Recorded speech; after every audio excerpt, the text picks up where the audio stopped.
Okay, I feel like I gotta file a complaint over here because Lash, Avali, and Magic are labeled as Team Sheep, but that is not the name that they sign up with. I gotta say, this is probably the team with my favorite team name. It's Dude, Where Is My Sheep? That's the official name of Team Lash, Avali, and Magic. I'm gonna have to be very careful to be non-partisan here because I love that team name. I love that name just in general. I like the little logos they got too. Very cute little sheep they have. And consequently, I think I've said their team name, Dude, Where's My Sheep? Pretty much every time I play this game. At least once a game somewhere, I'll be saying, "Where's my sheep?" So love And on the name. other Love the side, name. I love that team name as well. Meow Police. Meow, please. Very fun. See, and this is like one of those things you just don't get this in a 1v1, right? Like you get fun team names, you get little like mascots, little like symbols you can have as your team like symbol. Love it. Really love it.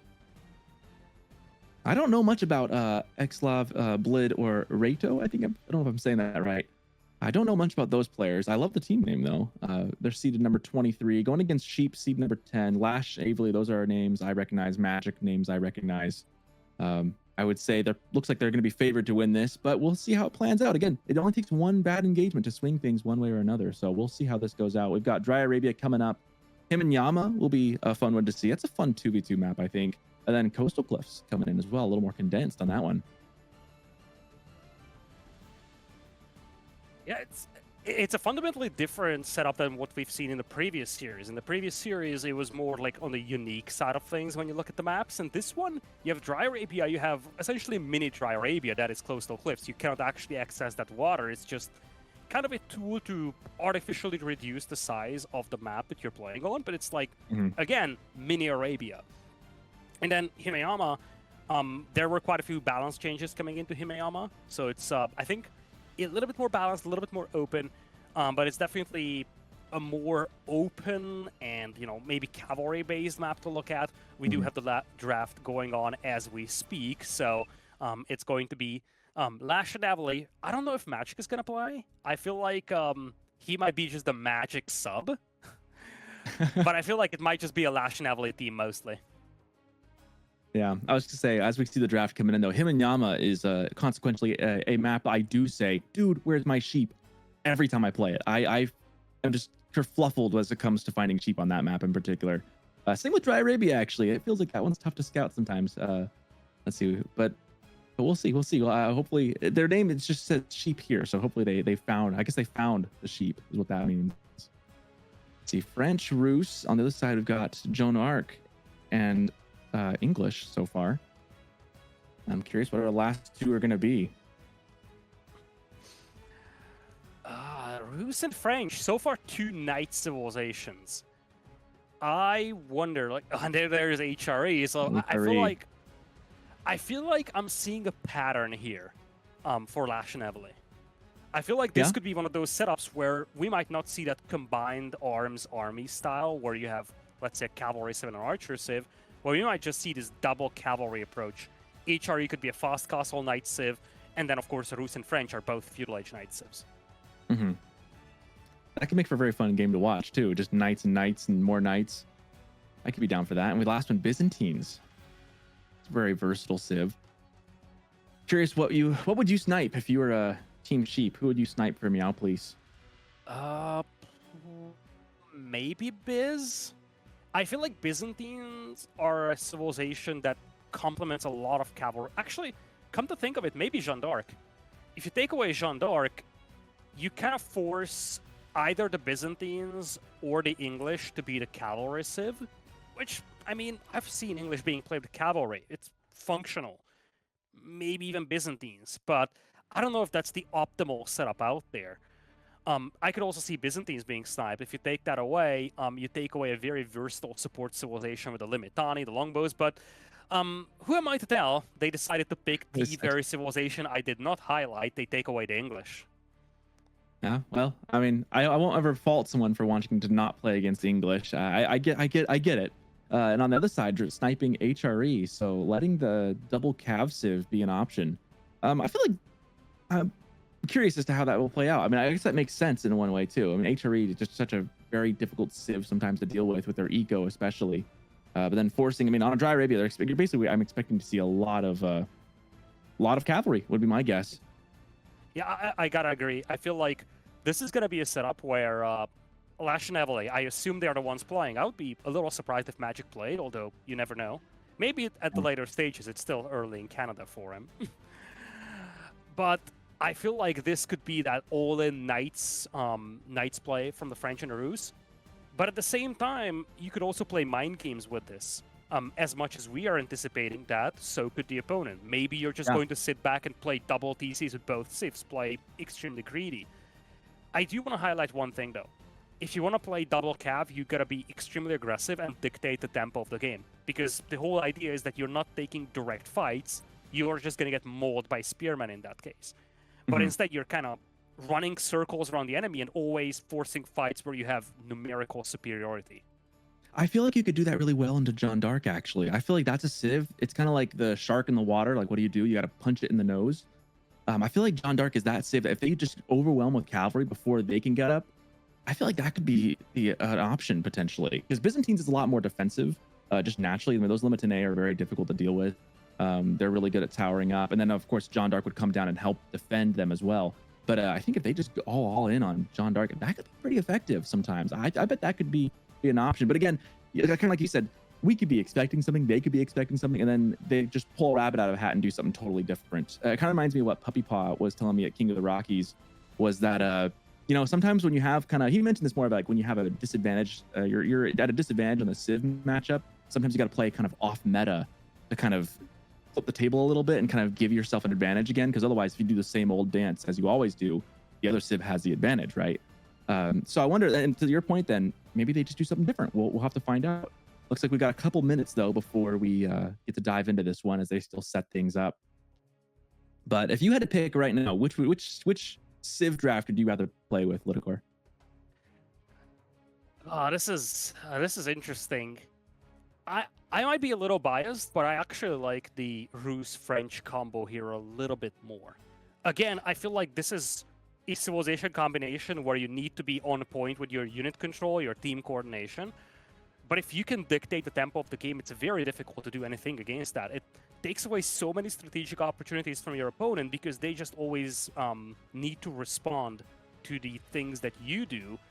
And I feel like one of the best ways to play team games is essentially dictate the tempo of the game and always force a response and just kind of force the opponent to play by your rules. Yeah, I definitely think that I think I agree with you on that. Actually, I definitely think I prefer the French Rus combo. I think that is maybe a bit of a better choice. I think I would lean towards that as a player. That's probably what I would lean towards. I think I'd prefer to be on the aggressive, on the march kind of with those knights. I'm really curious. I think we know kind of what French is going to do. Like that seems like they're going to go knights. Maybe they'll throw in a 2 TC play. But either way, it feels like that's kind of their play, is they're going to be the aggressor. So that's in some way, shape, or form. They're going to at least be poking or prodding. The Rus is a choice. I'm curious what we'll get out of them. They can do so much, right?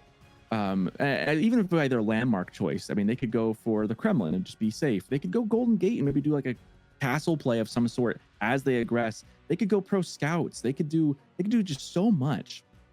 I mean, they could even just go fast castle into like something like horse archers could be fairly useful in a matchup like this. I'm really curious what the plan for Rus is. That's kind of the maverick for me as far as that team goes. Yeah, I agree with you. Especially because Rus can be your archer civs. Look, we've so far been framing this as a double knight approach, but at the same time, we keep forgetting that Rus have an absolutely busted wood economy. If you leverage that to just mass produce archers, this could be one of the strongest full feudal age push civilizations. And as you go deeper into the game, if this game goes deeper indeed, you gotta always highlight Rus cav archers. Again, knights and cav archers together, it's such a good combination. Gives you a lot of mobility, but also gives you a lot of versatility when it comes to your composition. Yeah, cav archers are really good. really, really good. I mean, having horse archers are just I feel like for the longest time they were very underrated. And obviously they're not going to be good in big head-on fights. Like that's not what they're for. But on a map like Dry Arabia, where you've got like Byzantines that's going to be kind of sitting in their base, like wrapping those things around and just constantly raiding and just the mobility that Rus can have, very good. And then again, going back to the archers, we don't think of Rus as an archer civ. And to be fair, their archers don't have any particular bonuses, unlike something like an English, having the longbows being really powerful, or some other bonuses, right? But that wood economy behind the Rus makes it so they can mass them very easily for the cost. And so again, like it's such a versatile civ. Maybe not the most powerful civ anymore, because I think for a while Rus was just S tier all the time. Even now, I wouldn't say it's definitely not bottom rung by any means, but maybe not quite as dominant, but still just so versatile. I feel like any civilization that has a strong economy is one that never kind of falls into that absolutely terrible tier. You look at the HRE as well. It's not like they are, depending on the balance patch, it's not like they're always super dominant, but they're never in the catastrophically bad category either. Simply because if you have a good economy, you do have a good level of versatility. You can make quick unit switches. You can just overwhelm your opponents with numbers. And kind of the same goes for the Rus as well.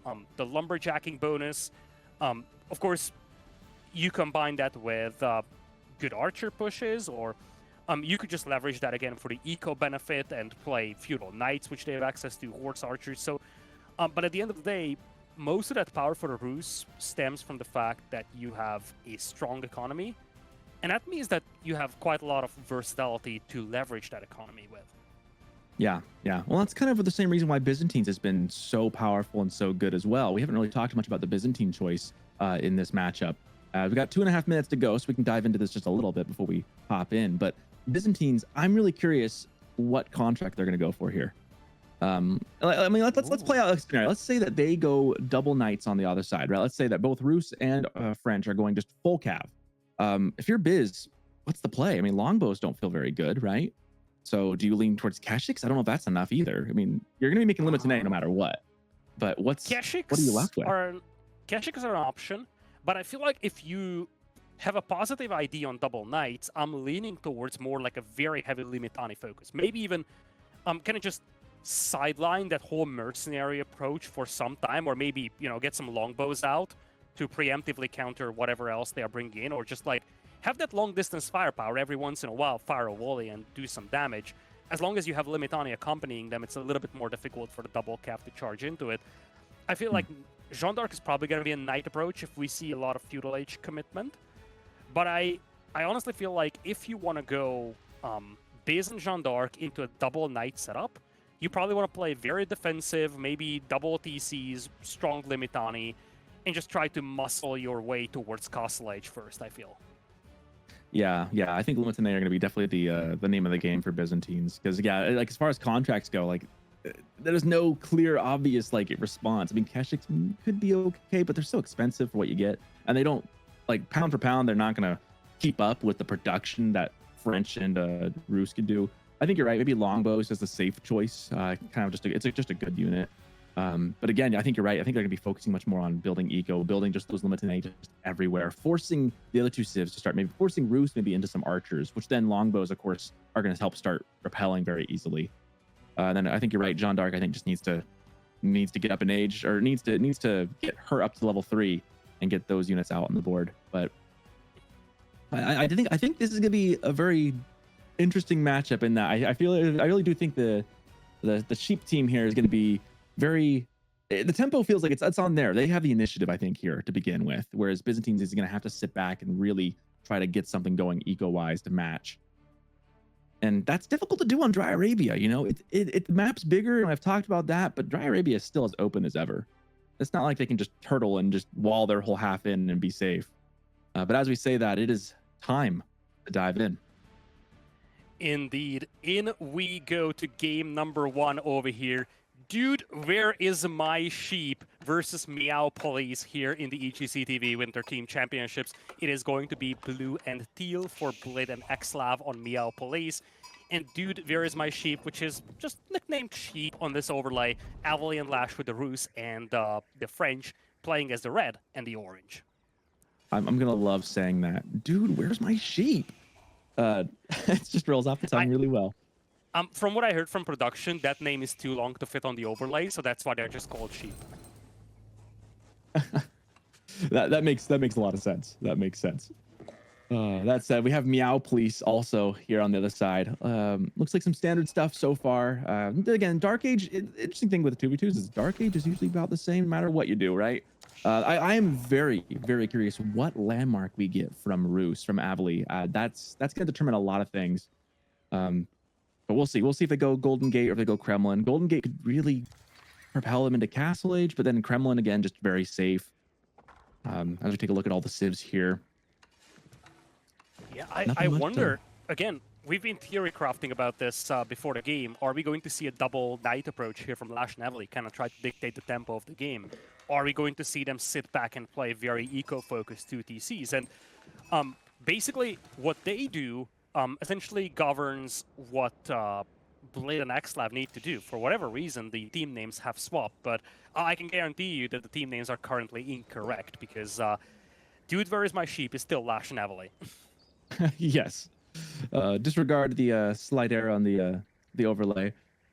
But that withstanding, we have double cabin opening for Roos, getting the extra gold. I have heard that is... I've heard many players swear by this, that just the extra gold generation is really, really crucial early. Not something I've experimented with personally as much, but I've heard that has been on the rise, and we do see that there from Avli. Here, sheep being dropped off. Other than that, everything looks pretty standard to my eyes. Grand Winery, I don't think there's any surprise there. I'd have been very, very surprised to have seen a Hippodrome in this situation. And School Cavalry, again, no surprise there. Well, we do have one less conventional landmark. We have the Golden Gate coming in here for Avali. Obviously, Golden Gate underwent some changes, some buffs recently, so it's not as underpowered compared to Kremlin than what it used to be. But still, in the overwhelming majority of the games, it was a Kremlin-focused approach, and especially in team games where you anticipate aggression from your opponents, you're going to have cavalry of some sort running around your base. Kremlin is always, the safe landmark to go for.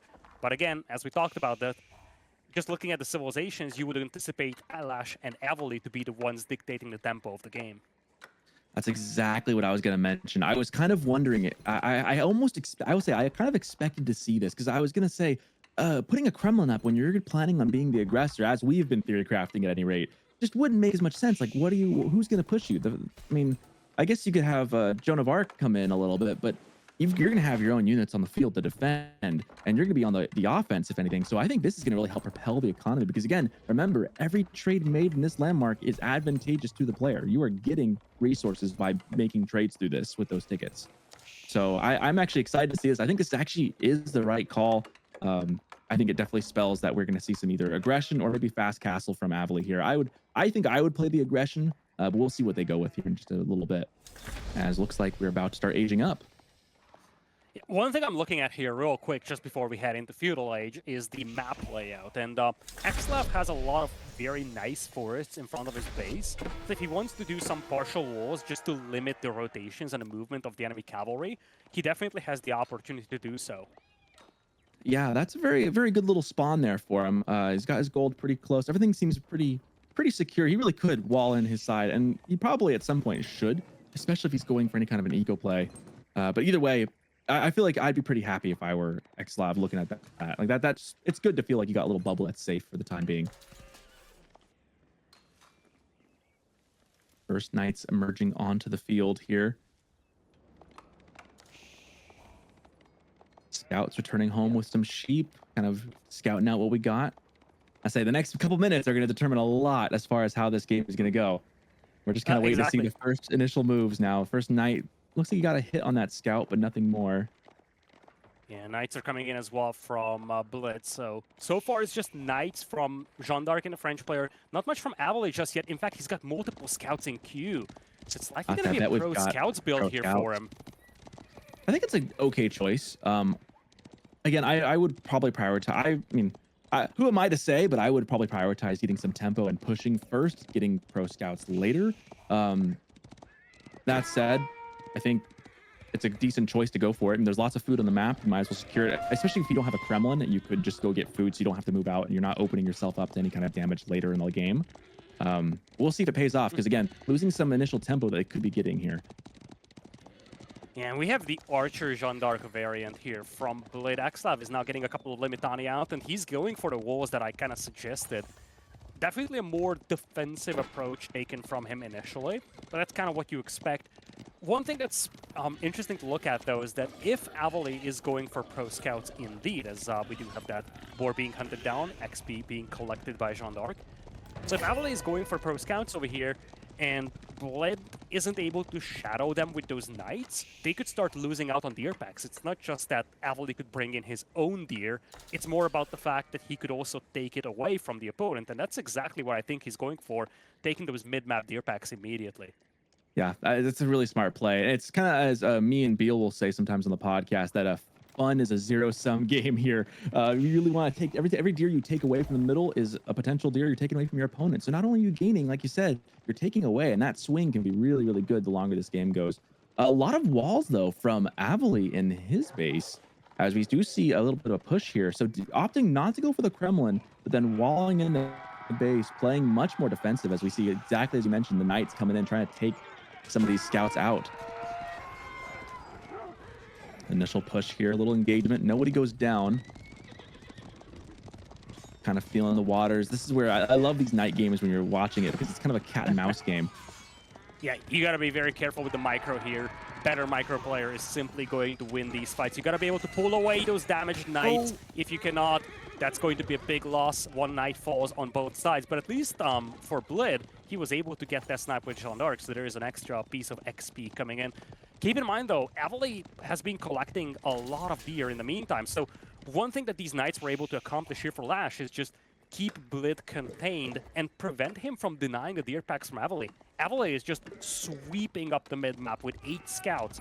It means that he can take a whole deer pack with all of his scouts, and that means that he's just going to have so much food to work with. In fact, I wonder if he's going to funnel some of that to his teammate to just facilitate that night production even more. Yeah, you could definitely tell that this was a very intentional fight taking place in the middle from Lash, definitely wanting to keep those knights busy, open up the chance to get more food, more food, more food. We do see more scouts still greedily committing grand theft venison out here in the middle of the map. Today catching a straggler knight though, trying to get him down, not going to quite get there. Slowly but surely the Limitani do catch up though, and let's not forget, Avali hasn't really been making a lot of army right now. He's slowly adding archers and some spears, but it's always a tricky matchup when you look at archers versus Limitani. They just have so much more survivability with the shield wall, and you feel like so far Lash and Avali, especially Avali, he's been focusing a lot on his eco.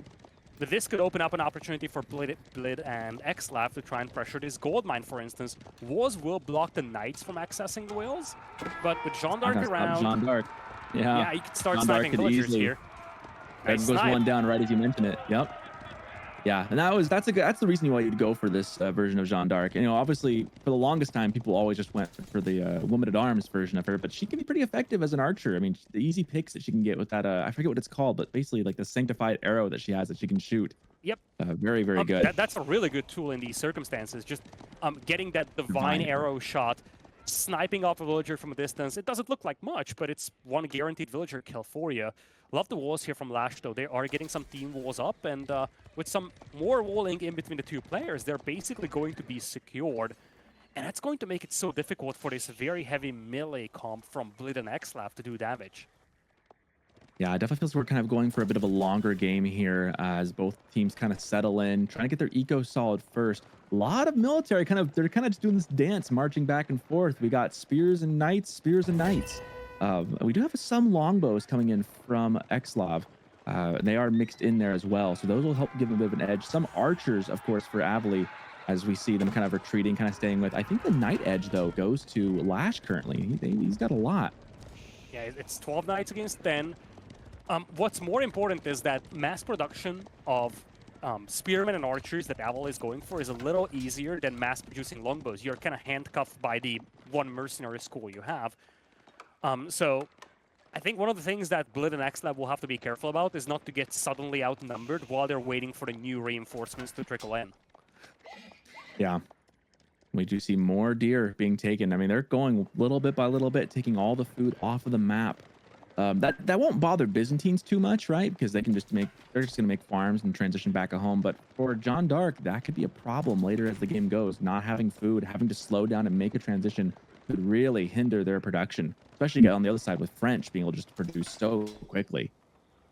Walls are coming up for Xlav on the other side, and it looks like Lid might be thinking about Castle Age here. He's very, very heavy on gold, much more than what you would anticipate from a Knight's play. 15 gold on gold is no joke.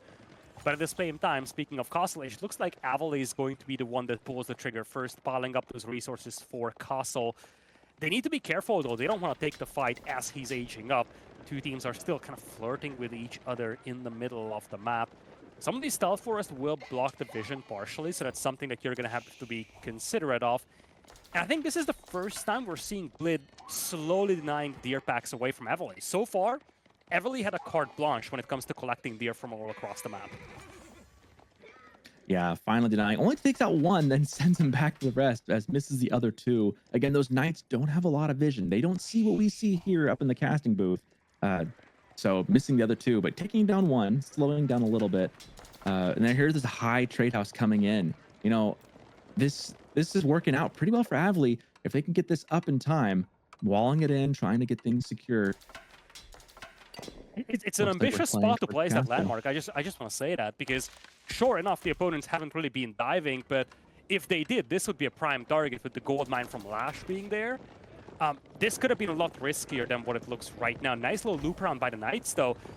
As Avali is aging up, Lash finally takes the initiative. First time we have a raid going on, and it looks like Blid lost track of all these Knights. Love the way that Lash is using that scout to acquire targets, and this is the one raid they needed.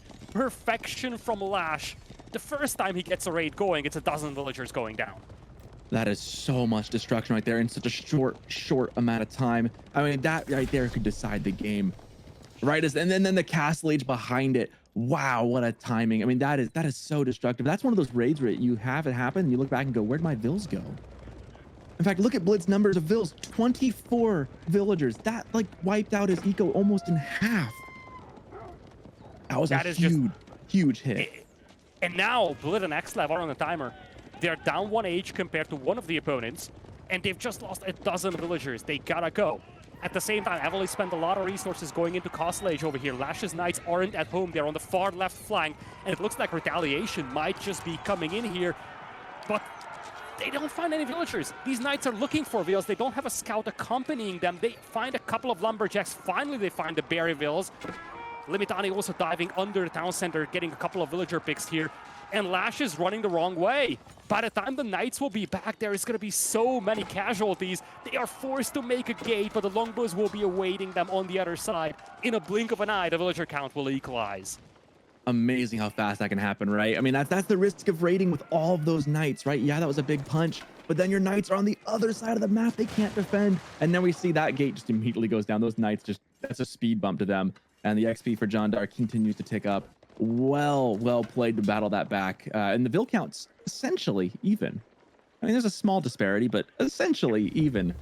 They needed that. If they didn't get that punch back, they'd be in a very tough spot. But this is kind of like what happens with heavyweights, right? The one deals a really big punch, the other one punches right back. They just kind of take it on the chin. And you got to punch back, you can't not. So they timed that very, very well, especially with the Castle Age timing coming in. That was their window, like you said, and I think they hit it just right. And now we see Castle Age coming in for Xlav as the Golden Tower comes up, and we see he needs to be careful. Oh, he doesn't see this army, or does he?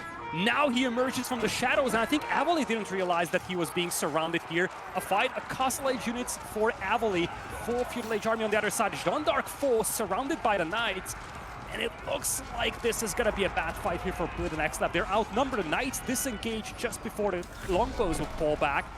And now, this whole army from Xlav is being cleaned up just before the Castle Age upgrades come in. In fact, Blid is just going to abandon this whole army, realizing that this fight might just have been lost. That was a brutal fight. That was, oh man. And that's why scouts are so important, especially with, I mean, you don't think of Dry Arabia as having a lot of, this is kind of funny, them punching that down when there's an open door right left of them. But again, scouting, right? This just reinforces my point that scouting, even on a map as open as Dry Arabia, I love the one divine arrow just taking out the knight there. But again, scouting, this map is not known for its stealth forests. But if you look at the map, the way it spawns, in the middle there are quite a bit. And the walls are too late now. Knights are looking to bash their way through, and a lot of villagers are out here. Xlav is going to have to run away twice the army size right now for Lash and Evely. They're looking to pounce on this. And they've got crossbows coming in as well. Crossbows to deal with all these knights. Knights charging in from the south. Jeanne d'Arc now tier 3 out there, but Xlav just doesn't have the army. And the Knights of Lash will just jump the longbows here. Spearmen will be able to hold off the Knights on the other side. Army count massively in the favor of Lash and Evely now. Yeah, that fight was just catastrophic. You know, they took the punch initially, then punched back, but then just getting caught out of position and not, again, a lot of stealth force in the middle of this map, surprisingly. We don't think about Dry Arabia as being that way, but you can see what happens when you get out of position and lose track of where your enemy is and where you are. And this is the outcome, is if you take one bad fight, everything goes south, and we see the raids just continue throughout the base. Lots of dead vills. Byzantines is in that shatter. army caught in the middle of right now. nowhere, just when Xlav was aging up, was just devastating.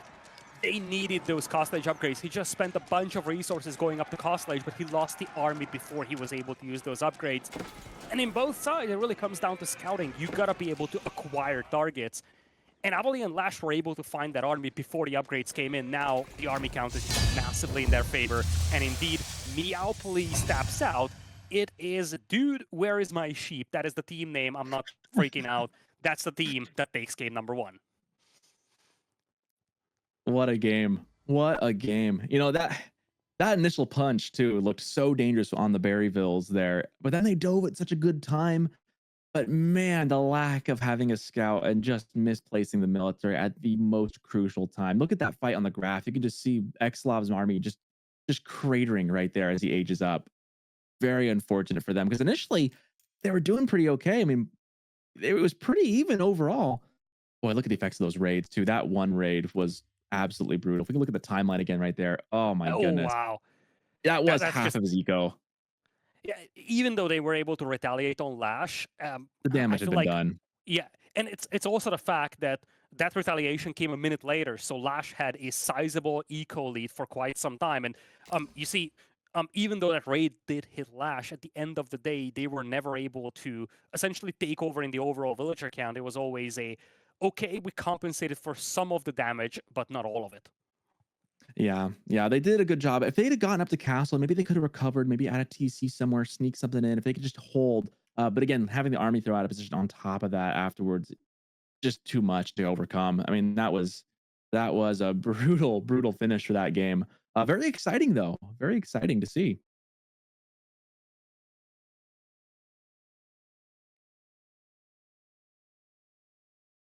Well, that takes us to a 1-0 setup. We should see, I think the alternative maps for game number 2 are, what was it? It was, one of them was Coastal Cliffs and the other one was Himeyama. So those are the Yep. 2 options to go in for game number 2. Well, that'll be exciting to see. Gosh, I'm still just reeling from that initial dive with those knights. I mean, it's not often you The just see a timing, vertical right? line straight down, right? Where it just like boom, you just lost 20 vills, like 12, not 20, but 12, 15 vills in a heartbeat, just like that. Oh, you hate to see it, but you love it. It's like when you have like 4 lands connect on a gold vein where all the vills are, and they just hit like one hit, and you just see 20 vills drop dead. And that's the Those powerful moments ability in team games, right? Yeah. You have that speed, and you just need to swing in once, take out a dozen villagers, and then you force the hand of the opponent. Because let's not forget, part of the reason why, you know, the army of Meow Police is being cleaned up in the middle of the map is because they were in the process of retreating from a previous raid.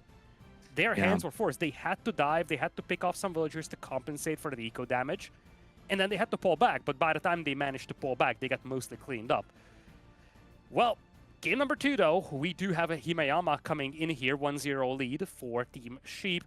And it's going to be Ayobids and Jeanne d'Arc facing off against the French and the Delhi. So we're going to have the Delhi out there with the Ghazi Raiders, a great tool to deal with Knights from Jeanne d'Arc.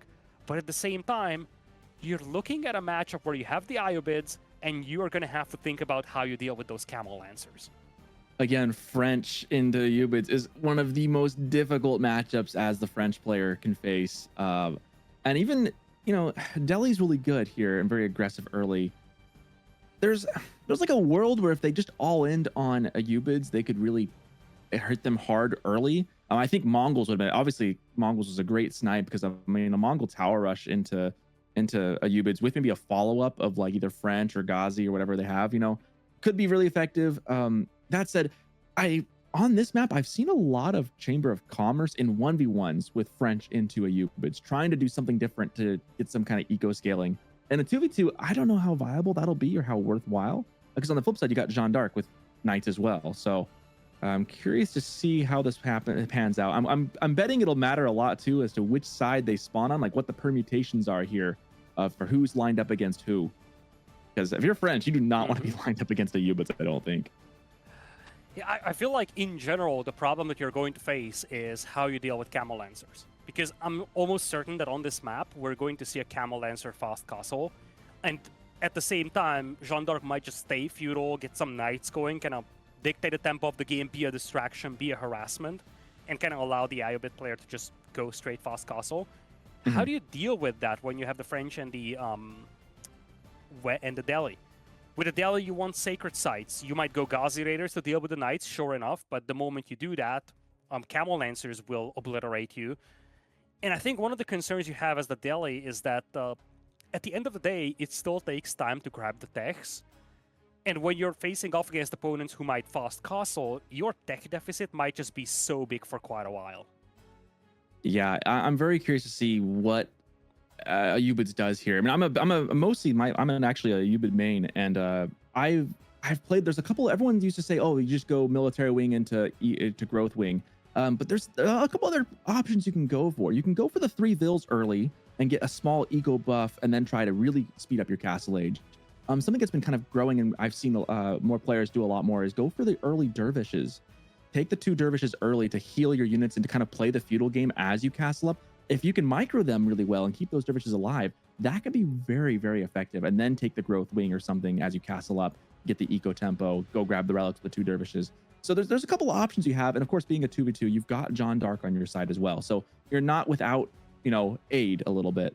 That said, I'm genuinely curious as to how that'll plan out. On this map especially, it can be just so tentative with Himeyama being so open and you being kind of on a little silo out here in the middle of the map.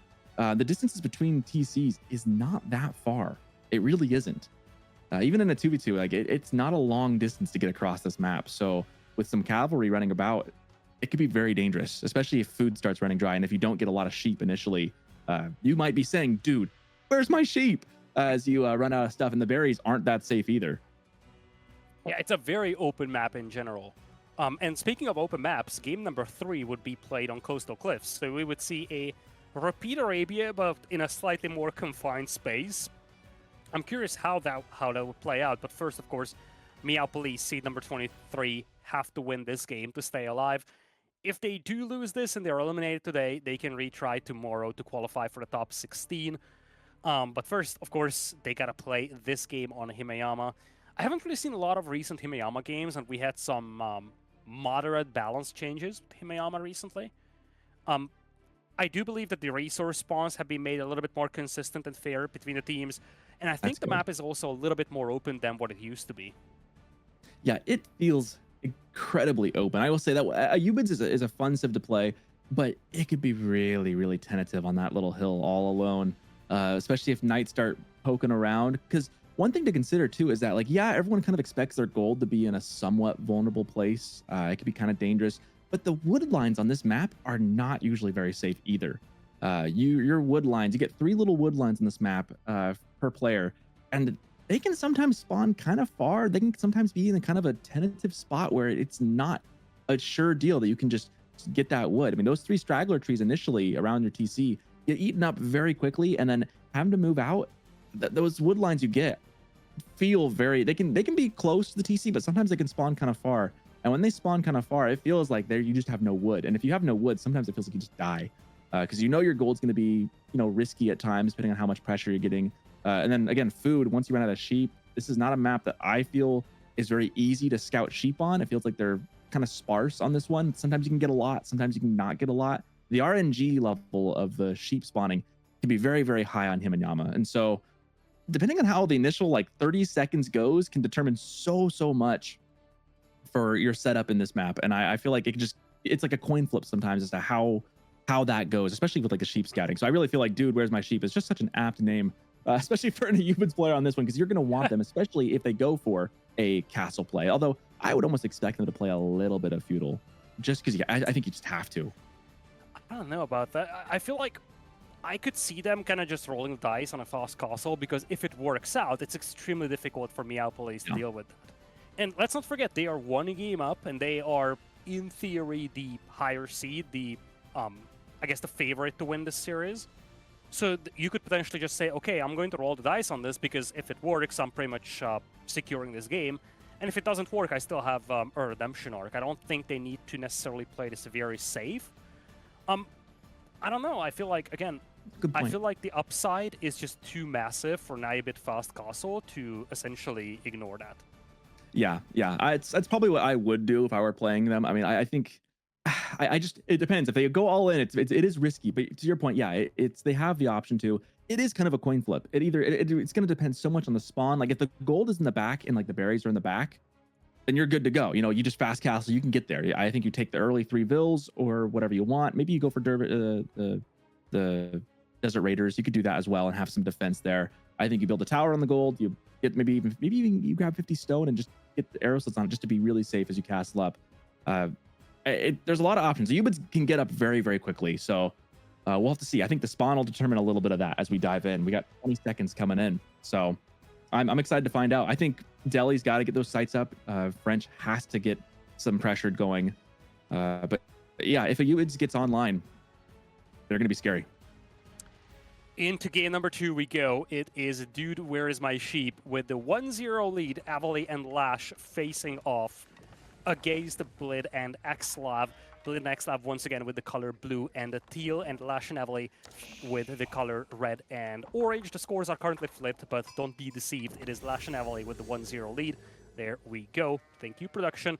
Right side is going to be Lash and Avali with red and orange, and left side is Blid and Xlav here on Himeyama. First thing I'm looking at is where the gold is for Avali, and it looks like it's going to be in the back, kind of towards the side there. But all the wood kind of on the other side, kind of bunched up in a corner to the south. So interesting little spawn there. I don't think I've ever seen that type of wood spawn like that, but we do have markets in the corner there. And then across from them, it is going to be Delhi across from Avali. So Gazis will be quick to get in the base, but the Knights will have a lot longer. Blid would have a much longer time getting in. So I think maybe a fast castle very well could be on the table here. I think I'd feel pretty comfortable with that if I were Avali right now. Looking at the southern part of the map, I'm just looking at the matchup that you kind of highlighted before. It's going to be the Ayubit player on the side of the Delhi player, and then the French and the French variant, Jeanne d'Arc, they are on the northern side. One thing I think that's worthwhile to talk about is that the distance between Xlav and Blid is much bigger than it is between Lash and Avali. Yeah, it seems like they're very far apart. Now, they both can go for some cav and maybe close that distance, but if one of them gets pushed, I mean, yeah, I feel like Xlav in particular, it feels very, very much in kind of the bottom side of the map there. I guess I'm really curious what we'll get for the wing in a second, but what were you going to say? Go ahead. Yeah, I feel like when it comes to the positioning of Xlav, though, I think at least he has the benefit of being near the edge of the map, so he might be able to wall through the edge and then make his position a little bit more safe. And there is the approach that you have highlighted before the game, double Dervish opening here for Avali. So we're going to have that Dervish healing power coming in to support Lash's Knights play. I mean, I still think that Avali is going to do a fast castle approach over here, but it's not just going to be like, okay, I'm completely doing my own thing and I'm essentially using Lash as the meat shield to facilitate my fast castle. There is definitely going to be quite some support being delivered here by Avali to help out that initial Knights play. Yeah. And again, those dervishes are definitely kind of that play I've seen. I think the Canadian brothers in particular, Puppy Paw and Wham, have been doing that a lot more frequently. That's something that top level players have been doing, because if you can micro those guys, they are very good. And the healing that they self heal as well. So when they go out to grab relics, they're very hard to kill. Very good for if you're playing a little bit more feudal, or if you're trying to defend a little bit. It could be really good for some added safety, especially if you get if you were against like a Mongols player, I would highly recommend it, because you get like tower rushed. You can defend it much easier. But in this case, yeah, definitely going for that. I do still think we're gonna get the castle play, but he could play more feudal if he wants with this build. But we'll have to see. We do see, of course, School of Cavs coming up for both the French players, essentially, and then the Dome of the Faith for Delhi. So we're not going to get any Tower of Victory here. Dome of the Faith, I think it's a good choice. I feel like you can't really go wrong with Delhi either way. Both are very, in a team very game, effective. I love it. We talked about this in the pre-game. You cannot afford in a fast-paced team game like this to be that much behind technologically. You need to have those extra scholars out there to allow you to catch up in technology a little quicker. And more importantly, if you want to go for relics, if you want to go for sacred sites, there are a lot more enemies roaming the map. You're going to lose a lot more. In a 1v1, when you play, Tower of Victory, we all know that you have 1 or 2 scholars that you need to leverage. If you lose them, you're in deep trouble. So, one thing that you get from going with the Dome of Faith is that ability to get a little more scholars out, and again, to compensate for potential scholar losses as well. Yeah, and with that Tower of Victory play, usually you rely on the sacred sites to give you the gold you need to make more scholars and to get going a little bit more. And look at the sacred site spawn here. Boy, I think definitely going with the other landmark, going for the dome is probably a much smarter choice because those things feel very kind of out there, especially that one up top. I mean, it just feels like both of our very precarious spots, kind of out to the sides of the map more than the center. So it might be hard to defend. Desert Raider coming out here for Avali as well. So it's not just going to be the Dervish, there is going to be at least 1 camel, which one thing that you get from that is essentially a debuff to the enemy cavalry over here. On the other side, it's going to be Ghazi Raiders Knights, so it's a full cavalry composition. And look at the use of those dervishes. Lovely synergy between the use of, within the unit composition, I guess, of Avali and Lash. They are able to combat heal that 1 knight out there. And at the same time, they're also going to bring in a camel to debuff the enemy cavalry. Yeah, this is why it's so good. And we do see more Desert Raiders in the queue as well. And that's why I like the Dervish play is a way to play Feudal as a Ubits because, again, you're getting so much more value. For every unit you heal, it's basically just getting another free unit. You're just getting that unit back again without having to pay for it. So the more you utilize that healing effectively, it's essentially just free resources. You're just getting free supply, free resources out of that, and just really, really effective there. Look at this. Desert Raiders playing really well. Well, both Blid and Xlov went for Cav. Wow. So Desert Raiders play pretty well into that. Even though Horsemen technically on paper can counter Desert Raiders, they do play fairly well into them as well. I mean, they have the debuff and they have pretty high melee armor for whatever that's worth at any rate. Yeah, and Avali has been using that flexibility of the Desert Raiders really well. Like, he's been using the arrows to just get some extra damage done while the enemy Cav is away and then switch to melee. Fight back in melee, and he's able to hold his own position against Xlav's cavalry, but he's also helping out his teammate on the north with the dervishes. So the whole idea here is that the dervishes mean that Lash essentially is ahead compared to Blid, and at the same time, Avali's composition in itself is enough to hold off the cavalry down south. I want to point out that both of our southern players here, both Xlov and Avali, have been using their religious units to heal the knights of their partner. We do have a scholar in the French base healing up knights passively for Blid. So kind of fun to see that they're both doing that. You can see him right there. Just every time they go back, he just has them to heal. So I love the synergy there. That's something you only see in a team game like this. Some raids happening though. That was 1 or 2 bills dropped, I think, right there.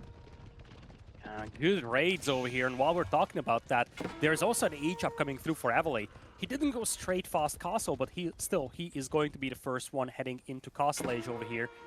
Or is the UI bugging out?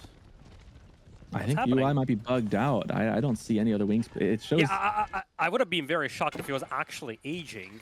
I was gonna say I don't think there's any way he was aging with the Desert Raiders. Yeah, but that's something that the UI told me. So I guess we're being misled over here. Yeah, I was gonna say, there's no way he's aging with 8 Desert Raiders and 2 in the queue. Yeah. Like, that's so crazy. But yeah, thankfully, it's just the UI being a little buggy there. House of Wisdom, of course, being the only landmark they have, so it's always a little different. Night fight here happening. Some pulls back and forth. I don't think any knights went down. Just some fighting and some skirmishing here. Walls that's a lot of Desert like Raiders, though. So Avali is sticking with Feudal Age, and that's going to make life very difficult for Blid and Xlav, because now we're looking at a composition that they will struggle to beat. That many Desert Raiders, it's going to be a debuff to the entire army of Blid and Xlav.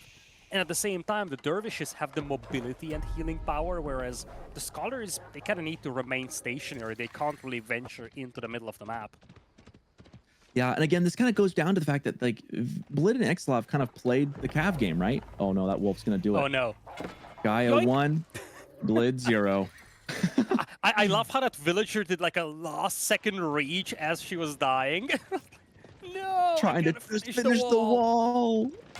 Couldn't quite get there. You know, I wonder if that comes into play later. Could you imagine like a sneaky raid on the south side? I wonder if Blid even, I mean, probably didn't even realize it was happening, but so much happening in the middle of the map. Again, though, I want to point out the fact that like there are no other, it's all Cav. Everything is Cav except for now we have, yeah, no, just Cav.